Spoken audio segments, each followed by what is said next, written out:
Hi,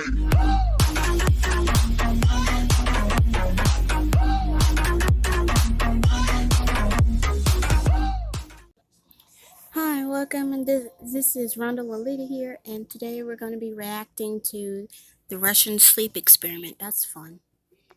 That must have been fun. Anyway, let's get into it.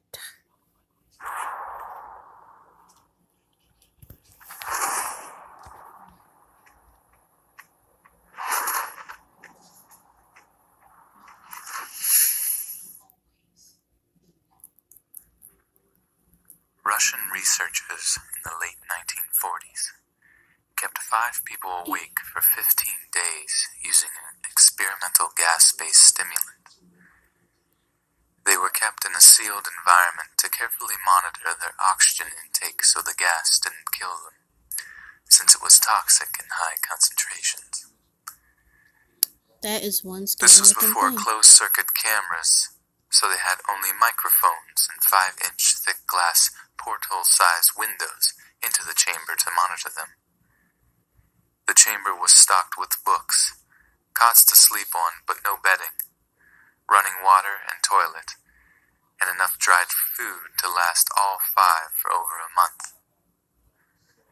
The test subjects were political prisoners deemed enemies of the state during World War II. Dry food. Everything was fine for the first 5 days. The subjects hardly complained, having been promised, falsely, that they would be freed if they submitted to the test and did not sleep for 30 days. Their conversations and activities were monitored, and it was noted that they continued to talk about increasingly traumatic incidents in their past, and the general tone of their conversations took on a darker aspect after the 4-day mark.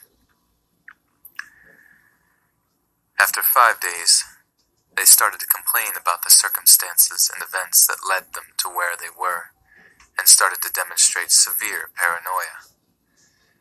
They stopped talking to each other and began alternately whispering to the microphones in one-way mirrored portholes. Oddly, they all seemed to think they could win the trust of the experimenters by turning over their comrades, the other subjects in captivity, with them. At first, the researchers suspected this was an effect of the gas itself. After 9 days, the first of them started screaming. He ran the length of the chamber, repeatedly yelling at the top of his lungs for 3 hours straight. He continued attempting to scream, but was only able to produce occasional squeaks. If you The researchers are forced to not postulated sleep that he had physically torn his for vocal I don't cords. know, 15 days. That's what they The said. most surprising thing about this behavior is how the other captives reacted to it, goodness. or rather, didn't react to it. They continued whispering to the microphones until the second of their captives started to scream. The 2 non-screaming captives took the books apart, smeared page after page with their own feces, and pasted them calmly over the glass portholes. The screaming promptly stopped. So did the whispering to the microphones. After 3 more days passed, the researchers checked the microphones hourly to make sure they were working, since they thought it impossible that no sound could be coming with 5 people inside. The oxygen consumption in the chamber indicated that all 5 must still be alive. In fact, it was the amount of oxygen 5 people would consume at a very heavy level of strenuous exercise. On the morning of the 14th day, the researchers did something they said they would not do to get a reaction from the captives. They used the intercom inside the chamber, hoping to provoke any response from the captives they were afraid would either be dead or vegetables. They announced, "We're opening the chamber to test the microphones. Step away from the door and lie flat on the floor, or you will be shot. Compliance will earn one of your immediate freedom." Yeah, I would do To their exactly as you surprise, said, because I do they heard a not find single it so phrase in a obviously. calm voice response. We no longer want to be free. Debate broke out among the researchers and the military forces funding the research. Unable to provide any more response using the intercom, it was finally decided to open the chamber at midnight on the 15th day.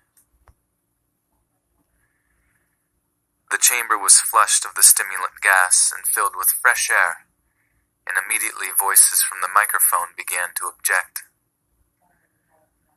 3 different voices began begging, as if pleading for the life of the loved ones to turn the gas back on. The chamber was opened, and soldiers sent in to more and more retrieve the test paranoid. subjects. They began to scream louder than ever, and so did the soldiers when they saw what was inside. 4 of the 5 subjects were still alive, although no one could rightly call the state that any. Okay, I'm just gonna have to leave it right about right here. So, because honestly, this is kind of getting long. So I'll put up a part 2 to this because it's kind of getting long. So that's gonna be it for now. This is gonna be the Russian sleep experiment creepypasta reaction part 1. So I'll see y'all later. Rhonda Lolita signing off.